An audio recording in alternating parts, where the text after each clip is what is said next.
Welcome to E-Commerce Marketing with the Pitbulls, where we catch up with craft brands to hear their story and learn how they're growing their e-commerce channel. Hi, I'm Andy. And I'm Lindsay. And today we are joined by Theresa Gardner. She's the co-founder of Alyth Active. And Theresa has been in the online space for about 10 years now, including a seven-figure exit back in 2017. Additionally, before that, she had spent multiple years in corporate America. So thank you so much for being with us today, Theresa. Feel free to introduce yourself and tell us a little bit more about Alyth. Yeah, sure. So I'm a co-founder of Alyth Active. We are a premium activewear brand. We focus basically on activewear that's easily transitioned into your closets. We believe that active is defined by you. The market is very saturated with companies that push being in the gym all day.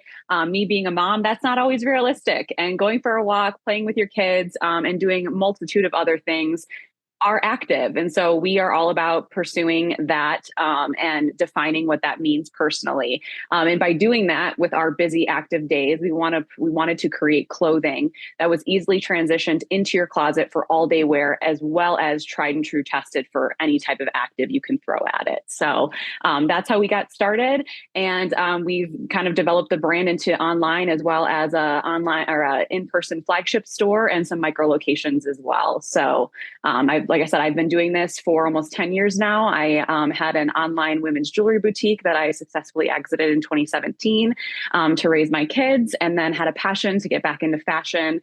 And my business partner, who is a physical therapist, collegiate athlete, super active, in activewear every day. It was a perfect fit. She tries and tests everything, pushes it to the limits, and then I do all of our design work. And so it's really become a great team effort.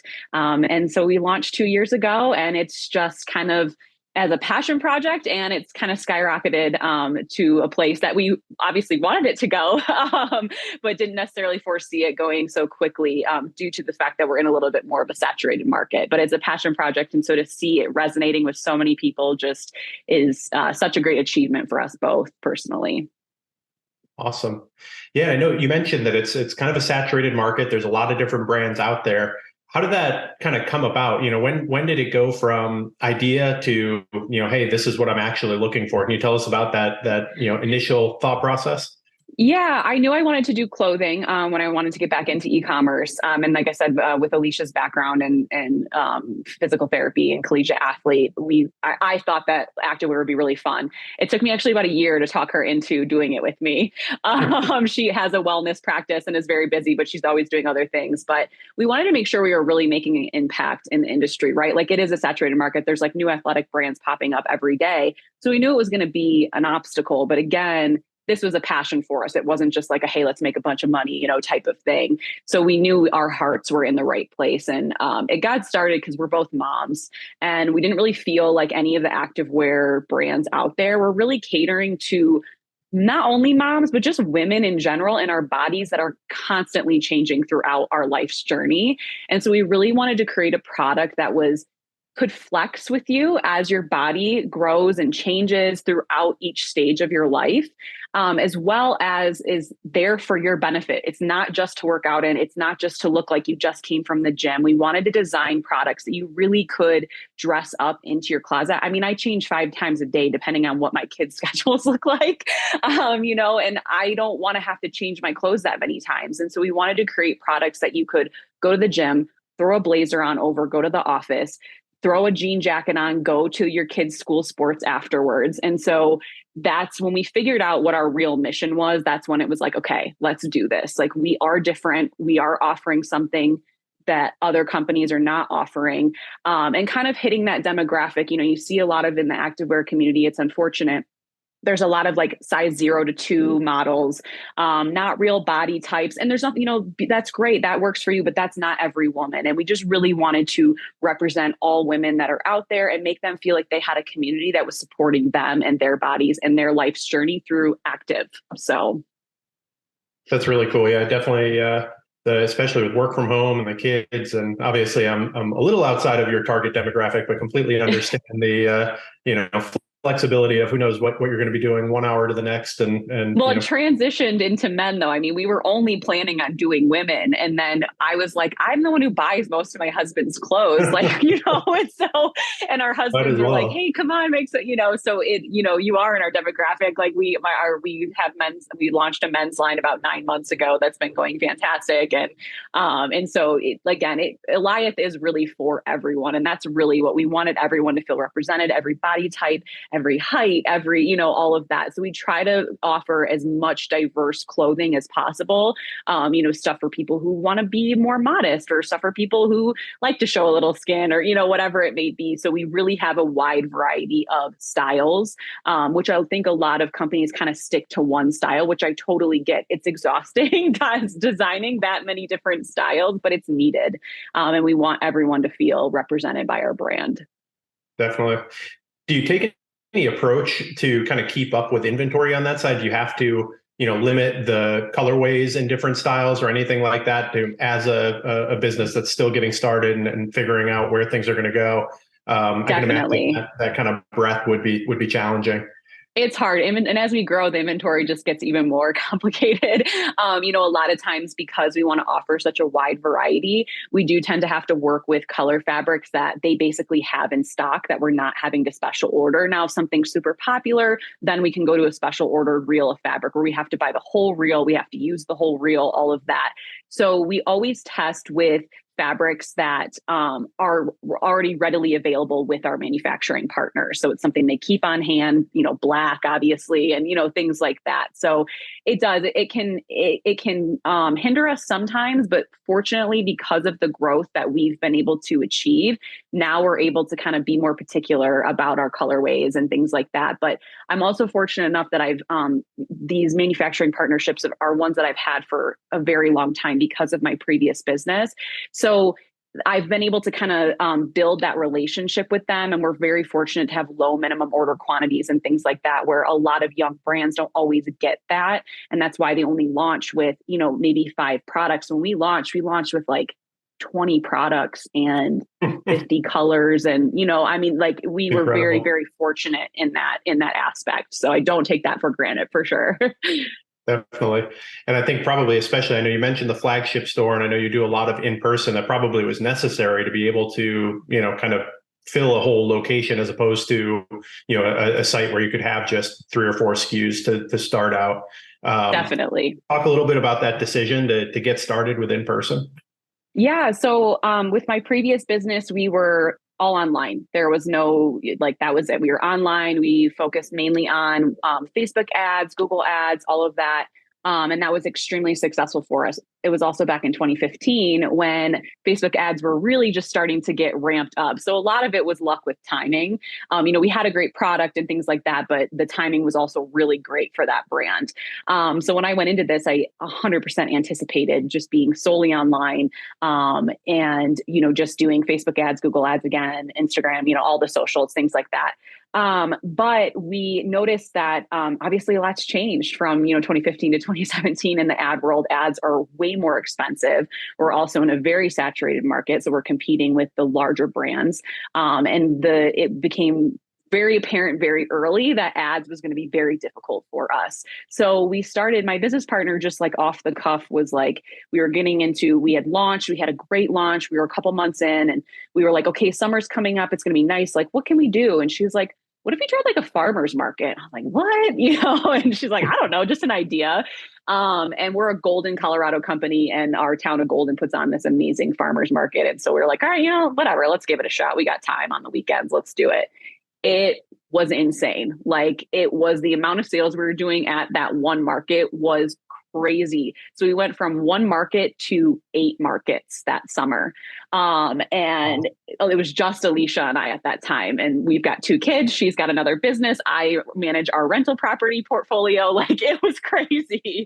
But it worked really well for us, getting to talk to people, tell them about our brand, have them touch and feel our product. One of my friends she's like, your guys are like a sneak brand. Like, you don't think, you look at it and, our colors, we stick to a very neutral color palette because we want it to be interchangeable in your closet. She's like, but you get this stuff on, you feel it, you touch it, it is the best activewear I've ever worn, and I love that. I love that people underestimate us almost, Yeah. and once they feel and touch the product, they hear our story, they feel like they're part of our community. It just really, really resonated with people. I think after COVID, people got sick of being online all the time and being super saturated and inundated with ads and buy this and buy that and buying everything online. And I think people kind of missed that in-person experience.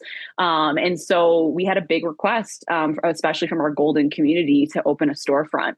And so we thought about it for a while, and this space became available right in like the downtown main drag, perfect walking, traffic. And we were like, all right, like if we're going to do this, let's do it. And so we did. And it's been fantastic for us. And we ended up hiring staff and doing the farmers markets again this year. And it's just proven to be a very successful model for us personally. So That's awesome. I love, we work with a lot of food brands, and that's, especially for very small brands, that's kind of a first thing that we're always pitching, like, hey, don't just come right out the gate with ads. Like, make sure that you've tested the product a little bit. You have have some sort of a following. You've gotten people through the website prior to, just going ahead and running with ads.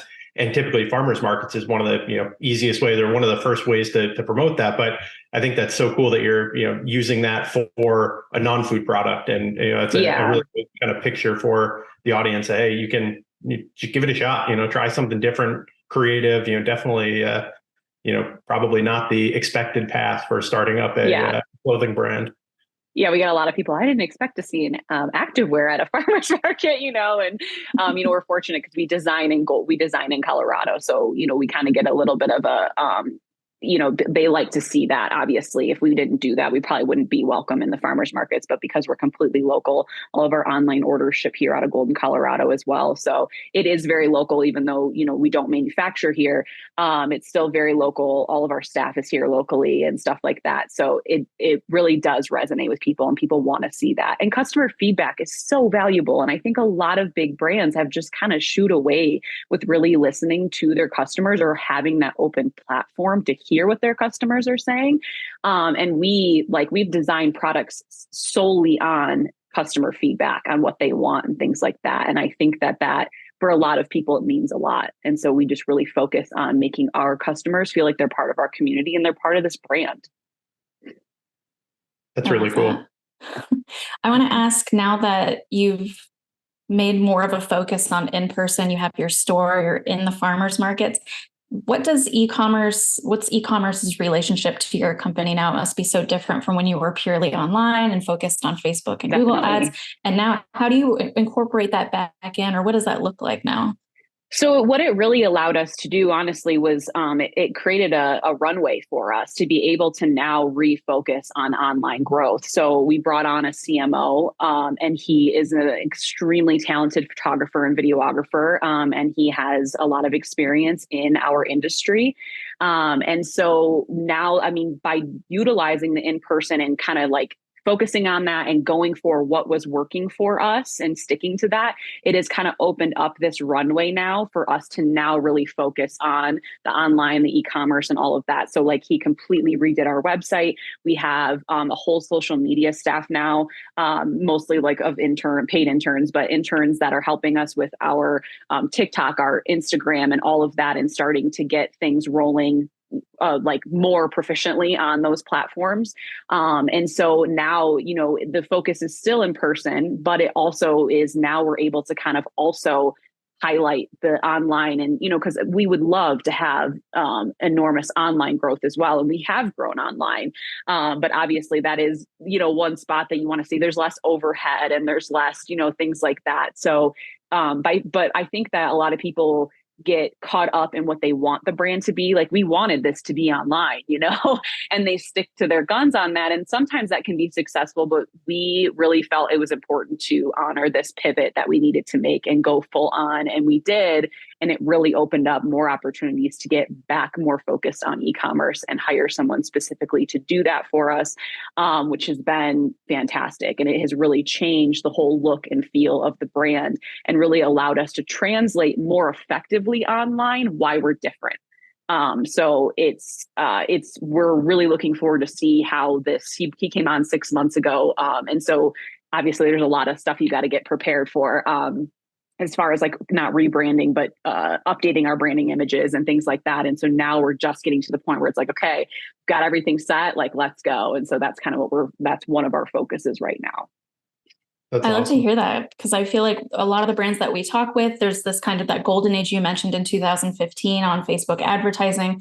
And it sounds like there's still a lot of brands who are really holding on to that, and they dive in trying to be online only and realizing they're not getting that kind of return. And so then it leaves the space of, well, what do we do then if we're not purely online or we're not purely retail? Like, what do we do? And so I love to hear about brands like yours, which, by the way, I just have to say the word fearless really comes to mind.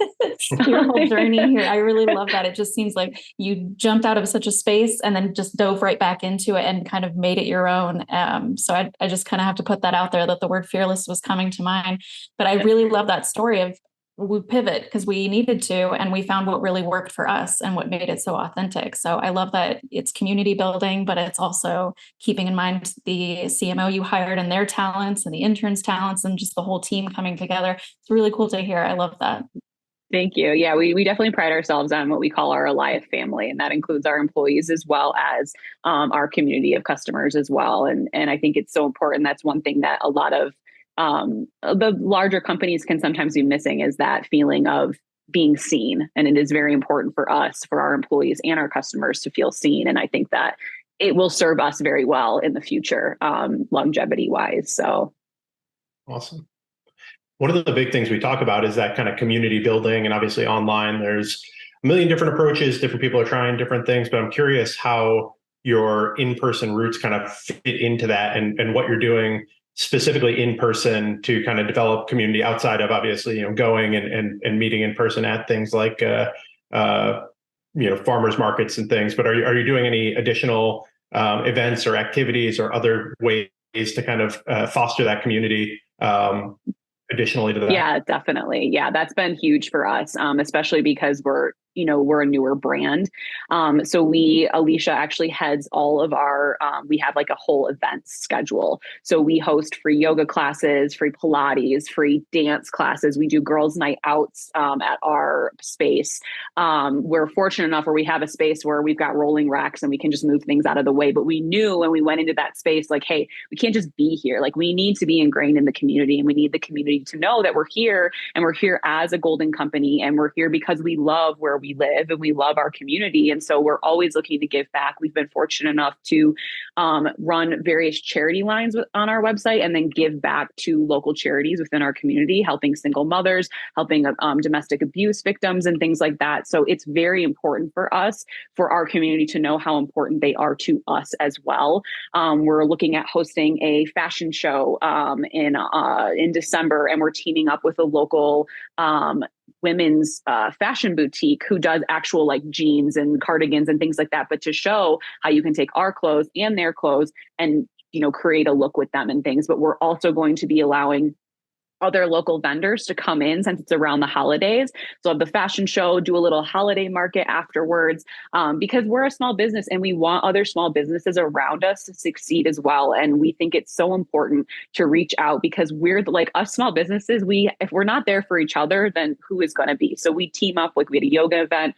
We had a company called Zangda Juice, and they are a juice company. They came in, did free samples of their juices. We promote them on our social media. We do cross collabs, cross giveaways, things like that. So we are definitely very active in our community. And I think that it definitely makes a big difference. I mean, we have people coming back, oh, I was at your game night, or I came to yoga on Sunday and I wanted to try this out and things like that. So it's been great for sales, but I think more importantly, it's just been really great for community building for us. And I think that at the end of the day is what's going to keep us around, is because people are going to feel a part of us and like they have a hand in the growth of our business. And I think that that's something that not a lot of companies do. And I think it actually speaks very loudly to consumers.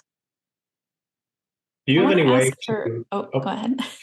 I said, do you have any way to measure that, to kind of measure the impact? And I know online attribution is always a big problem.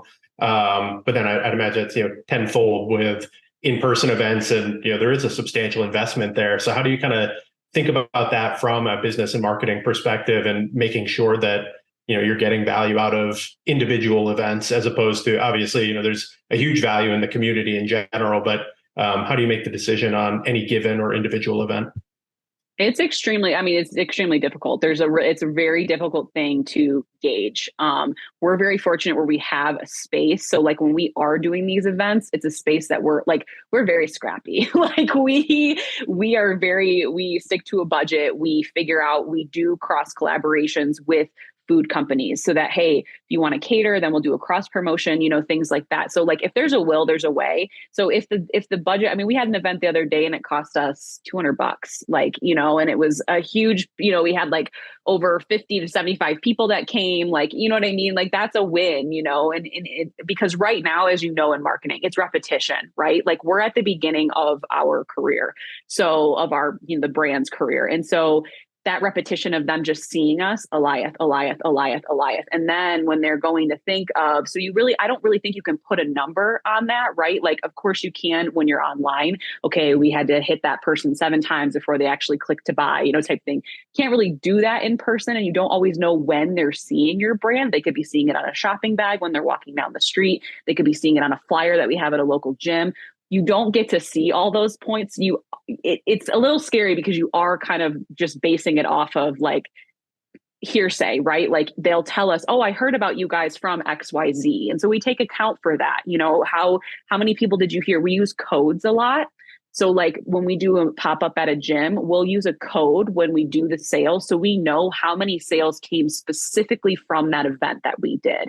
And that's been the best way for us to really gauge. But otherwise, it is one of those things where it's just, you have to listen. You have to really listen to your community. And like, that's why Alicia and I, we each do a day at the store, and then we have staff who do all the other days.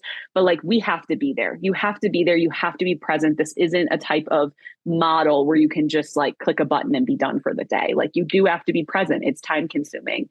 But I think the relationships that we've formed are more long-term because of that. And we get that by, again, the customer return ratio and things like that. So you can also gauge by that, by seeing how many times did this person online return versus this person from in-person interaction return. So, but the codes has been the biggest thing. If you're going to do all these events, if you're going to do is we'll give them 10% off, whatever, but then we know that's where they came from. And so that's been the greatest way for us to measure. I love that message, especially for smaller brands where it's, you always hear about these, high powered, mixed media modeling and a million different ways to like find an exact answer for where people came from. And, for smaller brands, you don't invest in that. You can't invest in a lot of that. So it's kind of, doing your best to measure, but then at the end of the day, also using some rule of thumb and making some gut guesses as well. And that's okay. You shouldn't be too afraid of that as you're getting started and trying things out. So I think that's really cool. I feel like we've had to go back to like real true grassroots marketing. And when there wasn't the internet and there wasn't, like they had to listen more to the community to figure out like what things they were doing, whether it was in the newspaper or on the radio or whatever, were really working, and I think it's more challenging. And I love that, that there's not like this specific graph that you can look at of what worked well. I think it really challenges you as an entrepreneur and as a small business owner. And I think it really prepares you to catapult you to that next level. And then the other stuff that's like easily defined by a percentage or a graph online through analytics is like cake. It's like, if you can get all that, you get the hard stuff done up front, it's going to be smooth sailing once you get to peaking in the business. So I think it's just getting us ready and going to make us even stronger for, when we start pushing more through the kind of more brand ambassadors and, Facebook marketing ads and Instagram ads, TikTok ads, all that type of stuff. So. Awesome. But I think that's another interesting point too, is the brand, and that's going off a tangent, but is influencers and ambassadors. I mean, a lot of small brands get really duped into that because it's so big right now, and a lot of that's really hard to gauge how it's actually paying off. Sure, you can give them a code, sure, you can give them a link, but those don't always get used. I think influencer marketing is, I don't care if you're a big business, I think it's extremely hard to gauge how successful it is, especially as a small brand. The bigger brands, I'm sure it's a lot easier, but as a small brand, it is a very difficult. And people don't realize as small businesses, you can't just have one influencer, because again, it's that repetition. You need 10 to 15 so people are seeing your brand multiple times. That costs money. And I don't personally think where we're at, we have worked out deals. We have brand athletes, we have ambassadors, but we've worked out deals where we're not paying flat fees because we're working with individuals who absolutely love our product. We're not going after individuals who are just, hey, give me $5,000 and I'll promote your product once a week. We don't want that. We want people who are supporting our business and are promoting our business because they absolutely love it.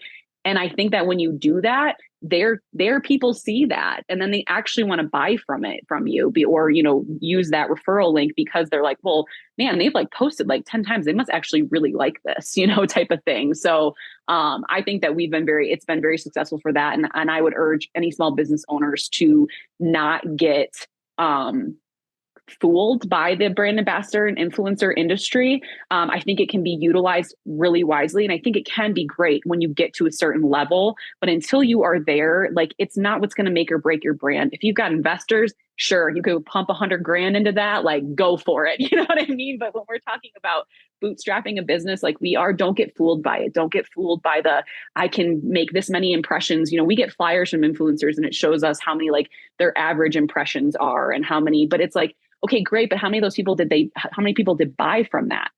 They don't have those numbers. The brands do, so you're I click on 50 million things a day and never buy a thing, so just don't get fooled by those. And just really stick to what is working for you, and don't get fooled by what big brands are doing marketing wise. I love that. I feel like that's definitely in that hype cycle moment right now where everything is influencers, and it's good to kind of hear that you don't need to do that. It's a great approach, and certainly at some point in the growth of every brand, it's going to come up. But don't feel like you're behind because you haven't inked a bunch of influencer deals yet. Yeah, 100%. It's not essential. Exactly. Right now, as a small business. And to go to first principles too, right? It's don't do something just because you think this is an approach that everybody's doing, but you'll understand pretty quickly if you think through, is this actually moving the needle for my brand? Or could I imagine this, investment paying off in the next, weeks or months, kind of thing. Start to think through, there's a lot of different approaches and there's a lot of, different ways to get to the same outcome. So I think that's a great message. Small businesses and entrepreneurs in general have a really great opportunity right now to really dive into their creativity marketing wise, because the big guys have kind of inundated the Google ads, social media ads, and influencer market when you're bootstrapping. And I just think it's a really great opportunity to expand your brain and expand your thought process on how marketing should be and is. And I think that it's really going to bring us to a better place in marketing, because I think people are realizing that they need to be more in touch with their customers. And at the end of the day, that really should be what's most important. It shouldn't just be having an attractive ad and then getting a bunch of buys. It should be having an ad that resonates with your community and actually gives them a product that they need, not that they want. And that's why on our website, we show you ways to dress up our products with things you already have in your closet, like a blazer, dress slacks, jean jacket, because everyone else right now, a lot of people in our space are creating what is it, like travel lines and going out. Like, no, you don't need to buy more. Like, let's get you some amazing staple pieces and work them into what you already have. Like everybody wants buy. Of course we want you to buy some things, but you don't need to buy everything from us. Like, there's great jean companies. I don't need to make a jean, there's athletic wear companies making jeans, and there's athletic wear companies making like going out, like camisoles that you could not wear to work out. Like, why? Like, no, I think like that works for them. That's great. Like, I'm not, that's their model. But for us, it's like, there's no reason. There's other companies. Let's let them have that space. We don't need that space. That makes sense. As you're going to grow now, so as you're starting to think, you mentioned kind of getting into the online and starting to expand in the e-commerce world, how do you maintain some of that local feel and local community? I'm sure obviously you want to start expanding geographically as well, but would your first thought be to try to put down roots in one additional location that's near enough to you? Or would you say, hey, from this same central point, we're going to start growing out from an e-commerce perspective, but take a different approach to make sure that we're maintaining the sense of community? Yeah, so this has been a really cool thing that we have developed and we're kind of pushing right now is instead of like, of course, we would love to open like a full store. That's kind of in our goal for next year. We're looking in either staying in Colorado, maybe the Breckenridge area. We've also been looking in Austin. We have a lot of customers in Texas. We focus on areas that have a lot of travel. So Golden, where we're at, is a very tourist town. We do markets in Breckenridge because it's people from all over the US. So a lot of our online customers we've reached because, yes, we're local, but we pick areas where it's very traveler like enticing. It's where a lot of people are coming to and things like that. And that has allowed us to expand online, and those choices that we've been making about where we're doing these markets has been very conscious, and we do that for a reason.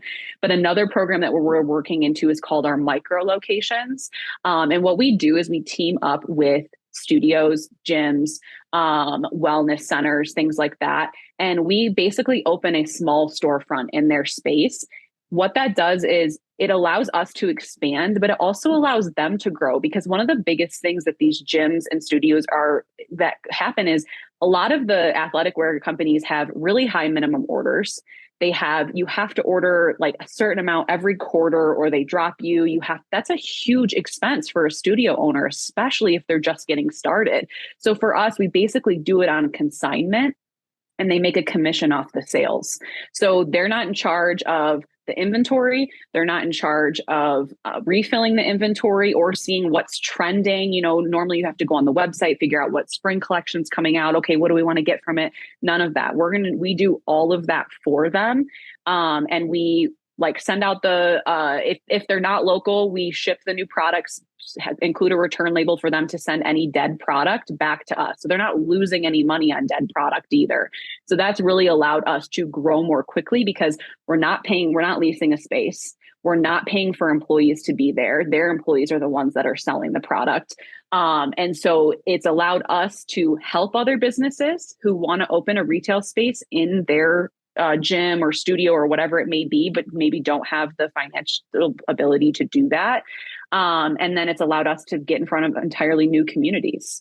So that's been a huge focus for us as we go into what we call our down season in the winter here, tourism wise in Colorado, for where we're at.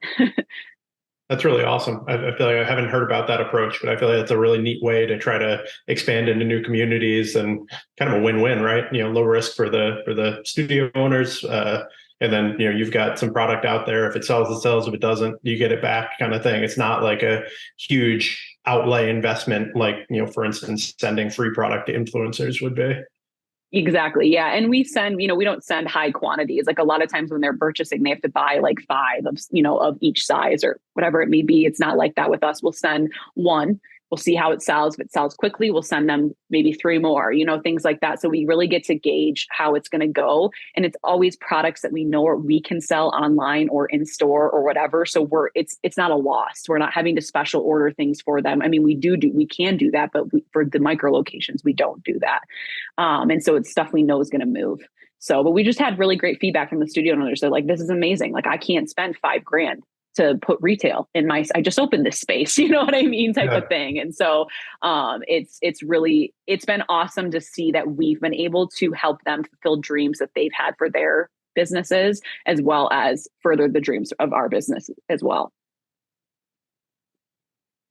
That's really cool. I love the kind of the partnership. Feels like everything that you're doing is very partner focused, and both with your community of, you mentioned employees and customers, but even with partners and other locations that you're working with. That's clearly a focus. Definitely. Awesome. Well, this has been really cool to kind of talk about where you're at and how you're growing. What's next for Alyth? Our focus, like I said, is going to be working on our online, and then also our micro physical locations as well too. So that's the hope, and hopefully, we've grown insane we're only 2 years old. And have grown just insane. So our hope is that obviously to continue on that trajectory, but also increase our online sales and also our brand awareness across the US versus, where we're mostly in Colorado right now. So that's our goal for this next year. And obviously from there on out, our hope is just to continue growing more locations, more online, everything. So definitely. And we'll, of course, want to get the word out about such a cool brand. Can you tell our audience where they can find you? Yeah, you can visit our website at Alyth Active. That's ALYTH active.com. Our socials are all at Alyth Active as well. We're on LinkedIn, TikTok, Facebook, Instagram. I think that's it right now. Awesome. Well, this has been a really great conversation. I think you brought a lot of insights, and especially for smaller brands and brands that are kind of creatively growing. I think there's a ton in there, and really just it's inspirational, kind of the way that you found a way around some of the traditional roadblocks that a lot of brands that we work with have bumped into. So it's really, really cool. Thank you for your time today. Thank you guys for having me. All right, Lindsay, would you read us out? Yeah, absolutely. Thank you so much, Theresa. This has been such a wonderful conversation. Thank you to all of those watching and listening to E-Comm Marketing with the Pitbulls. Remember to subscribe to get all of our podcasts and YouTube videos as soon as they're released. And if you're finding this show valuable, we'd really appreciate a like on YouTube or a review on your favorite podcast player. And we will see you all next time. It's Andy. I'm here with Percy, the original PPC Pitbull. Thanks for checking us out today. If you're ready to take the next step in your digital marketing journey, come on over to ppcpitbulls.com and book a free strategy session.